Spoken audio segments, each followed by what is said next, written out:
Hey there, Improv Tipsters, and welcome back to Improv Tips, where I and some of the best improvisers in the world give you improv tips and advice to make you a better, more confident, and happier improviser wherever you are in your improv journey. I am, as always, your host, Paul Valancourt. Let's begin. Today's guest tipper is Liam Weber. He is an improviser and theater maker from the UK, currently based in Australia. He has performed on stages around the world. He's also the co-artistic director of the Robin Hood International Improv Festival in Nottingham. And before we get to his tip, though, if you haven't had a chance yet, please subscribe to the channel and hit that notification bell so you get the improv tips as they come out. Leave us a comment down below. Tell me how you like this video or any of the videos, or just say hi. That'd be awesome, too. I appreciate your feedback and just keeping in touch with you guys. But let's get down to Liam's tip. Now, today, Liam is here to talk about improv warm-ups. Now, I'm a big fan of improv warm-ups. I even did this ding-ding tip about improv warm-ups a while ago. But he takes that very basic idea and goes much deeper into it and gives you a mind frame to use when considering what improv warm-ups to use. I enjoyed Liam's tips so much that afterwards I reached out to him again and I said, hey, do you have a favorite warm-up that you would like to share with the crowd? And he said, yes. So I've included that explanation of that warm-up as bonus content at the end of the tips. Stick around for that. You will not be disappointed. It is really great. And I think that's about it. That's about all the lead up that it needs because the tip is really great. I just want to get down to that. So without any further ado, please sit back, relax, and enjoy Liam Weber. Hi, I'm Liam. This is fun to be getting to record a tip. I'm a huge fan of Paul's YouTube channel, particularly his tips and his What Were You Thinking videos. So it's very exciting to be getting to have my own tip. So hi. My tip is called Warm Up the Muscles That You're Going to be using. So this kind of came about from a conversation I had with Bill Arnett, who's a teacher in Chicago, who's fantastic.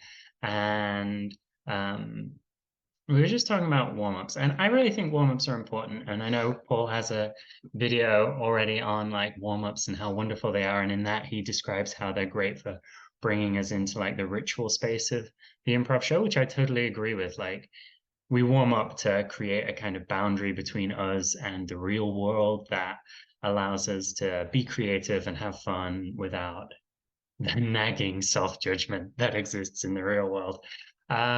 So I think warm-ups are super important like that. And what I would hate, it's very natural to have your favorite warm-ups and the warm-ups that you always do, and there's nothing wrong with that. But I think I think there's a lot we can get out of warm-ups, and we can squeeze even more out of warm-ups than we would get if we were just doing the same warm-ups over and over again. So in sport, warm-ups are super important in sport. So that's kind of my analogy for it.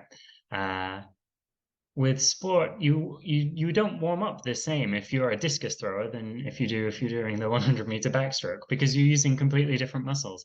And I think improv's kind of the same. Like if we're doing a really fast-paced kind of game of the scene style show, we're going to be wanting within that show to make that show work. We're going to be wanting to do different moves, make different choices, and essentially using different improv muscles within that show to make that show work than we would if we were doing a show like a TJ and Dave style show that's like slower, kind of slice of life, maybe more classically theatrical, or like more emotionally driven or character driven show. Like those are two very different shows, and I think they require us to think about doing improv and in a different way. They require us to make different moves in each show, and I think we can spend a little bit of time thinking about, okay, so what moves do I want to make in a show, to make this show work? What improv muscles do I need to be using in that show to make this show work? And then what warm-ups can I do that warm up those improv muscles, that put me in the best possible frame of mind, the best possible creative space to make that show as best I can? And sometimes the answer to that is, I want to do my top 3 favorite warm-ups. I want to do crazy eights and threesome and mind meld, and like those are the 3 warm-ups which seem to be consistent wherever I go. But sometimes we can think a bit more about it, and if we think a bit more about it, I think we can put ourselves in an even better position to make really wonderful work on a more consistent basis. And at the end of the day, isn't that what we all want? So yeah, just a little fun thing to think about is what muscles am I warming up, and am I warming up the best ones in the best possible way for the show that I want to do? So yeah, warm up the muscles you're going to use. Bye. As an example, I've been working on a show here in Sydney with a friend of mine, Mike Becker, and it's going to be based on like audience confessions. It's called Spill It, and what we're looking to do is create something that maybe takes a bit more time with its improv, that's a bit more emotionally grounded, and really takes the time to explore the relationships between the people on stage, rather than just gunning for kind of the funny and wacky. And we're really enjoying exploring that kind of improv space. And so we've been thinking a lot about what we do in rehearsals and what we do before shows. So one of the things that we've found really helps us do improv in the style that we want to be doing it is a lot of stuff that comes out of Meisner technique, so the famous acting school of thought. And a lot of those exercises that you do last for a long time, and they're great. And so what we wanted was an exercise that kind of it takes that flavor and puts us in that headspace, but that we can do relatively quickly. So I'll walk you. So like that's kind of what we've got. I based it on a exercise I found when I was reading a book called Improv Beyond Rules, which is by a UK-based improv teacher and performer who's the artistic director of Showstopper. Is really cool. And we really like this exercise, and so we used it a bit, and then we've kind of gone on and developed it a little bit. So the way the exercise works is it's pretty straightforward. It's kind of a 3-line scene type exercise. So person A, so you'll pair up person A and person B. Person A will come on and like their job is to observe person B. So they're to look at person B and see something, and their line of dialogue is just something they see in person B. So it might be you have brown hair, or you're wearing a watch, or you stood slightly slouching.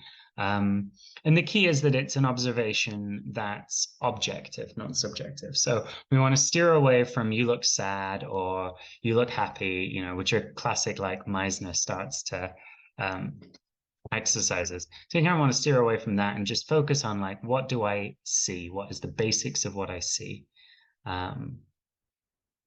And then person B will just repeat that. All person B's job is to repeat that phrase. So if I said, you've got brown hair, person B would say, I've got brown hair. Again, very Meisner-y.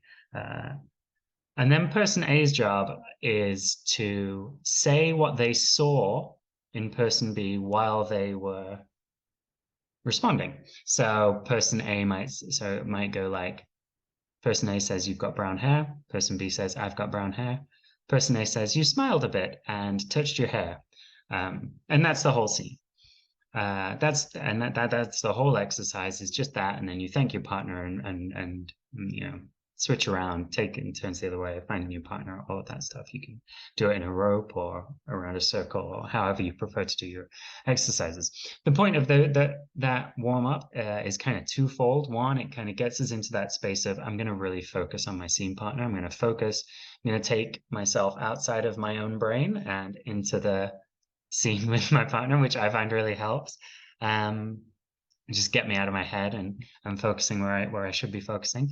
And like just, calling out what we see in our scene partner, because there's a lot of power to that, right? Where the audience sees everything. And so if we call out what we see in our scene partner, you're doing this, you've got this,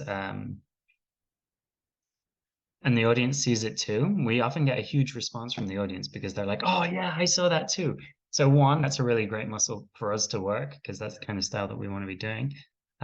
And then the second muscle, which I find potentially more interesting and more is like the juicy bit of like why we do it for this style, is you're getting used to watching your scene partners be changed, be affected by what you say. So, right, watching my scene partner, when I tell them you've got brown hair, when they respond, I'm watching them to see how they're changed by that information, how they're changed by my character saying that.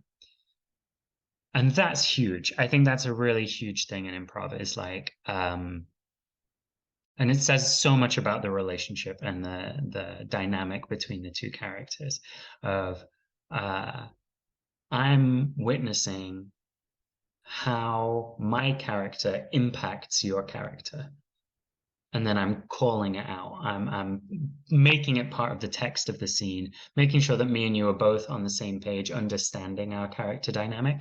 And the audience love that as well, because they see that too. If you know, I say you've got brown hair, and they say I've got brown hair, but at the same time they go, I've got brown hair. That's very different, and the dynamic between the two characters is very different to if they go, I've got brown hair, right? And those are two different scenes, and two different relationships, two different dynamics. And what I find is that can give us a lot of the information about who these two characters are to each other, kind of what's going on, maybe a little bit of that, a little bit of where we are. It gives us so much information, and it does it without doing the classic really obvious, I'm telling you like explicitly who we are, where we are, what we are to each other. It gives us that information, but it does it in like a perhaps more subtle, perhaps more realistic dialogue kind of way. And not that I think either is better or worse than the other, but this is a great example of, we want to play in a style that's like more realistic, that's perhaps it's happy to take its time to slowly discover who these two people are and the details of our relationship. That's what we're aiming for. That's how we want to play. And so that's why we use this warm-up that puts us in that space. And sometimes we even go further than that. So sometimes you can do that 3-line scene. Person A has an observation, person B repeats the observation, person A says the change they saw in the person. Says what they saw in the person while they were repeating it. And then if we're doing that and that's a 2-person scene on stage, then the rest of the cast are watching. And then we can start, then the rest of the cast, as like an extension of this exercise, will fill in the other details. So we'll give a very like, what did we see in that exchange? So we might be like, I saw a parent and a child dynamic. And here we're not looking to be funny. Here we're just looking to say what we see. Say the most obvious thing. I saw a couple in a fight, right? Simple. That's what we're looking for.